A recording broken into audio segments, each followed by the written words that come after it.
너희 올해 김장 어떻게 할 생각이야? 뺀질뺀질 도망 다니지 말고 집에서 김장 좀 해라.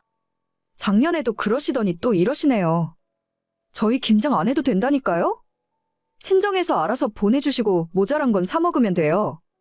어차피 맞벌이 하면서 늦게 들어오고 집에서 하루에 한 끼도 잘 안 먹는데 김치 잘 안 먹어서 김장까지 안 해도 돼요. 아니, 너희가 김치 안 먹는다고 김장도 안 하는 게 말이나 되는 소리야? 너 내가 평소에 잔소리 안 한다고 너무 편하게 생각하면 안 돼. 옛날 같았으면 소방 맞았을 소리다. 난 혼자 사느라 김장하기 애매한데 며느리가 만들어서 가져다 줘야 할 거 아니냐? 어머님도 많이 안 드시잖아요. 그냥 마트에서 김치 사서 드세요. 요즘 마트 김치 맛있게 잘 나오더라고요. 끝까지 말대답이네. 시댁에서 너한테 김장하라고 하면 그냥 하면 될 것이지. 아까부터 왜 이렇게 말이 많아? 내가 너한테 잔소리 한번 제대로 한 적 없이 놔뒀는데 너무 편하게 해준 것 같네. 어차피 제가 지금까지 김장을 해본 적이 없어서 어떻게 해야 하는지도 몰라요. 모르는 게 자랑이야? 모르면 배워야지. 너희 친정 엄마한테 배우던가? 아니면 요즘은 유튜브 찾아보면 어떻게 김장하는지 설명 다 나와 있어. 배울 생각만 있으면 얼마든지 배울 수 있는데 엄살부터 부리기는. 제가 엄살 부리는 게 아니라요. 괜히 잘하지도 못하는데 만들었다가 재료만 아깝게 버릴까봐 그래요. 하지도 못하는 김장인데 어떻게 처음부터 맛을 낼 수 있겠어요. 그냥 올해는 어머님한테 맛있는 김치 사서 한번 가져다 드릴 테니까 김장은 나중에 시간 되면 배워서 한번 해볼게요. 가만 보니까 너는 무조건 돈으로만 해결하려고 하네. 너가 돈을 그렇게 많이 벌어? 나중엔 설날이고 추석이고 명절 음식도 전부 돈 주고 사온다고 하는 거 아니야?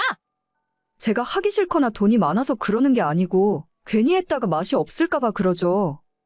처음부터 잘하는 사람이 어디 있어? 입으로 못하겠다고만 하지 말고 한번 시도라도 해봐. 공장에서 만드는 김치랑 손으로 직접 담근 김치가 맛이 똑같겠니? 예전에는 내 집 김치는 물론이고 시부모 김치도 다 담궜어. 너도 이참에 제대로 좀 배워라. 그럼 어차피 이 집안 김치 만드는 방법을 배워야 하니까 올해는 어머님이 하실래요? 제가 옆에서 거들면서 배울게요. 나는 김치 안 담근 지 오래라 다 까먹었다. 그냥 너희 친정엄마한테 알려달라고 해.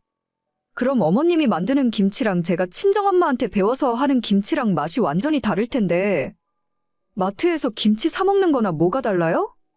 아무리 제가 며느리이고 나이가 어리다지만 자꾸 이렇게 억지 부리시면 안 되는 거죠. 얘 좀 봐. 억지? 억지는 누가 억지를 부렸다는 거야? 결혼했으면 김장 정도는 할 줄 알아야지. 너는 나중에 친정에서 김치 못 주게 되면 그때부터 평생 김치 사 먹을 생각이니? 그건 그때 가봐야 아는 일이죠. 저희는 김장 필요 없는데 자꾸 저보고 해오라고 하시는지 모르겠어요. 며느리면 며느리답게 행동해라. 2주 줄 테니까 너희 친정엄마한테 배워서 20포기 만들어서 가져와. 결혼한 지 벌써 4년이 지났는데 어째 해가 지날수록 시어머니의 시집살이가 점점 심해지는 것 같습니다. 저희 시댁은 아버님은 없고 어머님 혼자뿐인데 신혼 초에는 별일 없이 조용히 살았는데 점점 하나씩 잔소리하고 괴롭히시더라고요. 작년부터 갑자기 김장 타령을 그렇게 하시면서 저보고 김치를 담궈 가져오라고 하시는 바람에 골치가 아팠죠. 어차피 저도 집에서 김장 안 하고 주로 필요할 때 친정에서 받아먹기 때문에 어머님을 위해 김장을 하는 건 말도 안 되는 소리였죠. 어쩔 수 없이 친정에서 김장할 때 5포기 정도 더 해달라고 해서 가져다 드렸더니 너무 맛있다고 잘 드시더라고요. 그렇게 넘어가나 싶었는데 그 이후로도 계속 김치를 담궈달라고 난리입니다.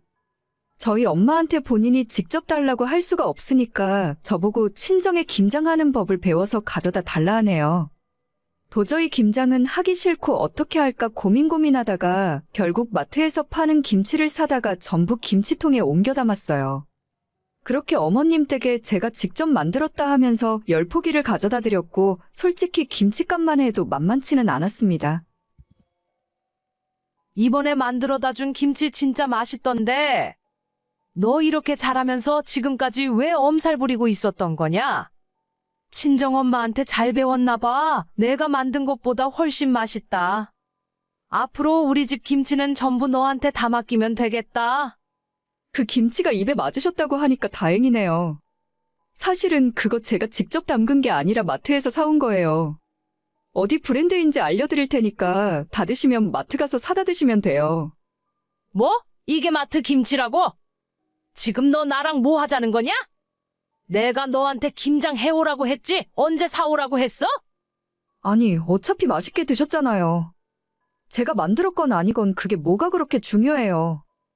요즘 회사도 바쁘고 주말에도 볼 일이 있어서 김장 담그고 있을 만큼 한가하지 않아요. 그래도 그렇지. 바쁘면 바쁘다고 말을 하던가. 어떻게 날 속이고 마트에서 사올 수가 있어? 나 이거 안 먹는다. 도로 가져가. 그냥 드세요. 아까는 맛있다고 하셨잖아요. 김치가 입에만 맞으면 됐지. 꼭 제가 만든 김치를 드셔야 하는 이유가 따로 있는 것도 아니잖아요. 안 먹어? 안 먹는다고. 당장 와서 가져가지 못해. 오늘 안에 안 가져가면 나 이거 전부 내다 버릴 테니까 그리 알아라. 아니, 요즘 김치가 얼마나 비싼데 그걸 버리려고 하세요. 그냥 이따 제가 퇴근하고 가져갈게요. 그래, 빨리 와서 다 가져가고 다음 주까지 너가 직접 김치 담궈서 20포기 가져와. 아니요, 어머님, 이제 억지 좀 그만 부리세요. 입에 맞는 김치를 가져다 드려도 싫다고 하시면 저는 더 이상 해드릴 방법이 없어요. 김치는 이따 저녁 퇴근길에 다시 가져가겠습니다. 너 진짜 건방지게 이럴 거야? 며느리한테 김치 좀 해오라는 게 그렇게 못마땅한 일이야? 너가 시집살이 매운맛을 본 적이 없어서 무서운 줄 모르네. 솔직히 제가 어머님을 무서워해야 할 이유가 없잖아요. 뭐야? 저희 결혼할 때 돈을 보태주시길 했어요. 집을 사주시길 했어요. 어차피 나중에 물려받을 만한 재산도 거의 없는 것 같고. 남편이 어머님한테 용돈까지 드리는 중인 거 알고 있어요. 눈치를 봐도 어머님이 보시는 게 맞지. 제가 어머님 눈치 보고 살 이유 하나도 없는 것 같아요. 너가 나한테 이렇게 굴고도 멀쩡할 줄 알아? 더 이상 긴 말 안 할게요. 제가 어머님께 앞으로도 예의 차릴 수 있게 도와주세요. 안 그러면 앞으로 어떻게 될지 몰라요. 며느리 주제에 너가 나한테 뭘 어쩔 수 있는데? 한번 보시겠어요? 당장 이번 달부터 어머님 용돈부터 끊어드려요? 제가 못할 것 같으세요? 아니 됐다. 나 그냥 이 김치 먹을 테니까 귀찮게 가지러 올 것 없다. 김치 브랜드 카톡으로 보내드릴 테니까 앞으로 다 떨어지면 마트에서 사서 드세요. 알겠다. 어머님은 예전부터 저를 너무 무시하시고 제 성격이 어떤 사람인지 전혀 알려고 하시지도 않는 것 같더라고요. 제가 결혼할 때부터 어머님께 바라는 것 하나 없었고 신혼집이건 나중에 물려받을 재산이건 기대한 것도 하나 없는데 어머님 말 한마디에 벌벌 떨며 살 이유가 하나도 없잖아요. 그냥 예의상 어머님이 뭐라 하시면 듣는 척이라도 하고 산 건데 진짜 선을 완전히 넘어버리시는 것 같아요. 고부관계 이전에 사람 대 사람이라는 걸 확실하게 알려드렸고 앞으로는 어머님이 쓸데없는 억지를 부리신다면 시어머니 대접 안 해드릴 겁니다. 저랑 관계 틀어져서 좋은 거 하나 없다는 건 어머님 본인이 더 잘하시지 않을까요?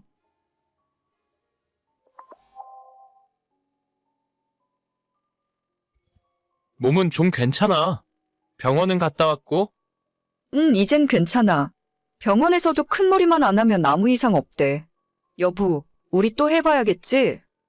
아니야. 내가 생각해봤는데 우리는 아이가 없을 운명인가 봐. 이제 그만 포기하자. 당신이 힘들어하는 거 나는 이제 그만 보고 싶다. 어머님이 꼭 손자를 원하시잖아. 당신이 집안의 장남인데 나 때문에 아들 못 가지면 어떡해? 괜찮아. 어차피 나는 동생도 있잖아. 그리고 사실 나는 애들 별로 안 좋아해. 자연스럽게 아이가 생긴다면 모를까. 그냥 앞으로는 우리 둘이서 행복하게 살자. 여보, 진짜 미안해. 당신이 애들 좋아하는 거 세상에서 모르는 사람이 어디 있어? 그냥 차라리 우리 이혼하자. 나 때문에 평생 당신이 아이 없이 살 생각하면 너무 미안해서 미칠 것 같아. 그런 쓸데없는 생각하지 마. 내가 당신이랑 평생 살 생각으로 결혼한 건데 아이는 있으면 좋고 없어도 아무 상관없어. 그냥 우리 앞으로도 이렇게 싸우지 말고 사이좋게 살자. 내가 미안해. 진짜 내가 잘할게. 저와 남편은 결혼한 지 6년이 지나도록 아이가 없습니다. 3년 전에 너무 아이가 생기지 않아 답답한 마음에 찾은 병원에서 덜컥 난임 진단을 받아버리고 그 뒤로 시험관도 몇 차례나 시도했어요. 처음 2차례 시도해서 모두 실패했고 3번째 만에 착상에 성공했지만 결국 한 달도 못 가서 유산을 해버리고 말았습니다. 그래도 남편을 위해 끝까지 포기하지 않겠다는 생각으로 버텼는데 이제는 몸도 지치고 마음도 너무 지쳐서 버티기 힘들었어요. 그냥 다 포기하고 싶었지만 남편에게 미안해서 말도 못 꺼내고 있었고 그런 제 마음을 읽은 남편이 먼저 아이 없이 살자는 말을 제게 하더라고요. 어차피 시동생도 2년 전에 결혼해서 예쁜 딸을 낳았기 때문에 마음에 큰 부담은 덜었는데 시어머니만큼은 애 못 낳는 저를 못마땅히 여기시고 틈틈이 괴롭히셨죠. 이번 주말에 우리 집에 좀 내려와라. 매실청 좀 담글 건데 와서 사람 손 좀 보태. 괜히 우리 영민이가 알면 또 와이프 데려다가 일 시킨다고 길길이 날뛸 게 뻔하니까 네 남편한테는 아무 소리 하지 말고 혼자 조용히 내려와. 매실청이요? 혹시 동서도 같이 오나요? 아니, 너는 집에서 애 보는 애를 왜 불러다 일을 시키려고 해? 안 그래도 살림하랴 애 보랴 힘든 애한테. 너는 주말에 하는 것도 없으니까 상관없잖아. 어머님, 제가 할 일이 없긴 왜 없어요. 저도 평일에는 남편이랑 똑같이 나가서 일하고 있고 주말에는 밀린 집안일 해야 해요. 집안일은 평일에 퇴근하고 집에 오면 미리미리 해두는 거지. 그래서 안 오겠다는 거야, 지금? 요즘 들어서 한마디 하면 10마디씩 말대답을 하는데 내 말이 점점 말 같지 않니? 아니에요, 어머님. 남편한테 친정 간다 하고 토요일에 내려갈게요. 당연히 그래야지. 애도 못 낳는 주제에 맏며느리랍시고 앉아있는 너를 내가 내쫓지 않고 참고 살아주는 것만 해도 감사하게 생각해야 돼. 시모는 뒤에서 저런 폭언을 제게 쏟아냈지만 막상 남편이나 다른 가족들 앞에서는 세상 착하고 좋은 시모인 척 연기를 했어요. 다른 분들께서는 저런 소리까지 들으며 뭐하러 참고 사는가 싶겠지만 남편에 대한 미안한 마음도 있었고 괜히 저 때문에 시댁 집안 시끄러워지는 것도 원치 않았어요. 평소 남편이 저를 생각하는 마음을 잘 알고 있었기 때문에 시모가 제게 저런 소리를 했다는 사실을 남편이 알게 되면 집안에 큰 싸움이 날 것이 불을 보듯 뻔한 일이었습니다.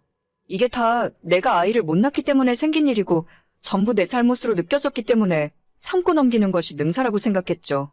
하지만 시간이 지날수록 어머님의 차별 대우는 점점 심해졌고 너무 유치해서 이제는 보고 있는 것만으로도 기분까지 나빠질 정도였어요. 넌 내일 저녁에 뭐 하니? 별일 없지? 내일이 금요일이죠?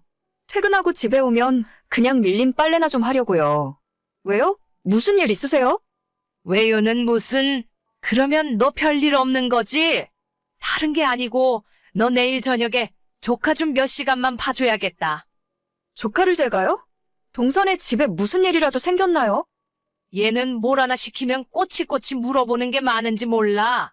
모처럼 내가 둘째네 소갈비 좀 사주려고 그런다. 평소에 집에서 애 보느라 얼마나 힘들고 몸이 축나겠냐. 데려다가 몸보신 좀 시키려는데 애가 옆에 있으면 마음 편히 밥을 못 먹잖니. 너가 좀 저녁 때 몇 시간만 애를 봐줘. 네? 동서 외식하러 가느라 저보고 조카를 보고 있으라고요? 어머님, 그건 좀 제 입장에서도 기분 나쁜데요? 너가 기분 나쁠 일이 뭐가 있어? 어차피 집에서 노는데 애라도 보고 있으라는 거지. 게다가 너가 이럴 때 아니면 언제 또 애를 보고 있겠니? 어머님, 말씀이 너무 지나치세요. 제가 아이를 갖기 싫어서 없이 사는 것도 아닌데. 글쎄다. 여자로 태어나서 애 하나 못 낳으면 영 쓸모없는 사람인 거지. 내 아들이 워낙 착하니까 지금이야 너를 사랑하니 뭐니 하면서 참고 데리고 살고 있는데 둘이 나이를 좀 더 먹어봐라.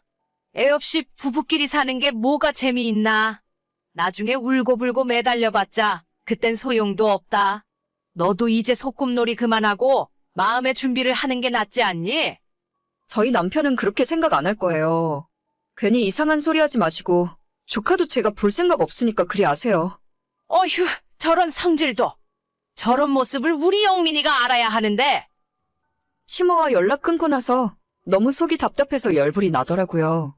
이제는 더 이상 참을 수 없다는 생각에 남편과 시모 사이가 어떻게 되든 있는 사실 그대로 이야기를 할 때가 되었다 생각했습니다. 제 입으로 구구절절하게 설명하는 것보다 눈으로 보는 것이 낫겠다 싶어서 남편에게 시모와의 대화 내용을 그대로 보여줬고, 이런 사실을 처음 알게 된 남편은 분통을 터뜨렸죠. 남편이 제게 거듭 사과하고 정말 이럴 줄은 꿈에도 몰랐다며 용서를 빌었습니다. 그리고는 바로 제가 보는 앞에서 시모와 한바탕 싸우기 시작했어요. 엄마, 대체 선영이한테 뭐라고 그런 거야? 내일 재수씨 갈비 사주니까 우리 보고 집에서 조카나 보고 있으라고? 엄마 그런 사람이었어? 어머 영민아, 지금 무슨 소리를 하는 거니? 내가 선영이를 얼마나 아끼는데. 너가 뭔가 중간에서 오해를 하는 것 같아. 아니, 다 같이 갈비 먹으러 가자는 말이었지. 나 엄마랑 선영이가 카톡 나눈 거 다 봤으니까 이상한 변명할 생각 하지도 마. 선영이한테 나랑 이혼하라고 했어? 엄마, 진짜 그러다가 벌 받아. 우리가 애를 안 낳고 싶어서 안 낳는 거야? 걔는 무슨 입이 싸도 그렇게 싸. 둘이 한 이야기는 비밀로 했어야지. 그걸 바로 가서 너한테 일러 바치니? 그래, 내가 이혼하라고 했다. 어차피 너희가 애도 없이 결혼 생활 계속해봐야 무슨 의미가 있어? 너도 그만 정신 차리고 멀쩡한 여자 만나서 애 낳고 살아. 엄마 진짜 잊은 거야? 나 지금 이 바닥에서 밥 먹고 사는 거 전부 장인어른 덕이라고. 나한테 기술 알려주고 거래처 소개시켜주는 사람도 전부 장인어른이야. 내가 선영이 평생 업고 다녀도 모자랄 판에 엄마가 이렇게 뒤통수를 쳐? 너도 이제 독립해서 사장인데 뭐가 문제야? 옛날에야 기술 배운다고 니네 장인 밑에서 수발 들고 살았던 거지. 이제는 너도 번듯한 사무실까지 차려놓고 언제까지 눈치만 보고 살려고 그래? 아니, 엄마는 개뿔도 모르면서 함부로 이야기하지 말라고. 우리 사무실에 일감 가져다 주는 사람이 전부 장인어른 인맥이라니까. 그렇게 번 돈으로 엄마 용돈 주고 영환이 월급 주는 거라고. 그랬니? 아니, 나는 너가 사장 됐다고 하길래 이젠 너네 장인이 필요 없어진 줄 알았지. 필요가 있건 없건 그게 뭐가 중요한데?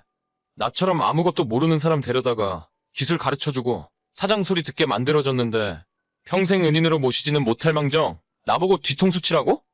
아니, 엄마가 진짜 몰랐어. 너가 선영이한테 이야기 좀 잘해줘, 응? 내가 그냥 걱정되는 마음에 잔소리 좀 한 거야. 진심은 아니었다니까? 됐어. 진짜 엄마한테 너무 실망이야. 앞으로 내 허락 없이 와이프한테 말도 걸지 마. 알겠다, 알겠어. 엄마가 그냥 입 다물고 있을게. 실제로 저희 남편이 20대 때 아무런 기술도 없이 건설 현장에서 막일을 하고 있었고, 그때 남편을 붙잡아서 기술을 알려준 것이 저희 아빠입니다. 친정아빠는 인테리어 쪽으로 일을 오래 해오셨고, 밑으로 직원도 여러 명 두고 아파트나 빌라 건설 현장을 주로 다니십니다. 그중에 남편이 일도 열심히 배우고 매우 성실했기 때문에 마음에 쏙 드셨나 봐요. 제가 남편과 만나게 된 것도 우리 아빠의 소개였고, 지금 저희 남편은 따로 독립해서 시동생과 같이 일을 하고 있어요. 생각을 조금만 해보면 어떻게 돌아가는 상황인지 금방 알 수 있을 텐데, 저희 시모는 이제 자기 아들이 사장 됐다고 저를 내다버려도 되는 줄 알았나 봐요. 우리 남편이 꼭 그런 것 때문에 저를 사랑하고 함께 사는 건 아니겠지만, 그래도 지금 당장 저와 헤어지면 두 아들 모두 백수되는 건 시간 문제일 거예요. 며칠 후에 시모한테 그동안 자기가 미안했다고 사과하는 장문의 카톡이 오긴 했지만 저는 아직 잊지도 않았습니다. 아무리 시어머니라지만 너무 괘씸하지 않나요? 속보이는 짓도 정도껏 해야지 이제 와서 뒤늦게 사과해봤자 너무 늦었습니다. 오늘의 사연은 여기까지입니다. 구독과 좋아요, 알림 설정은 많은 힘이 됩니다. 다들 행복하시고 좋은 하루 되세요.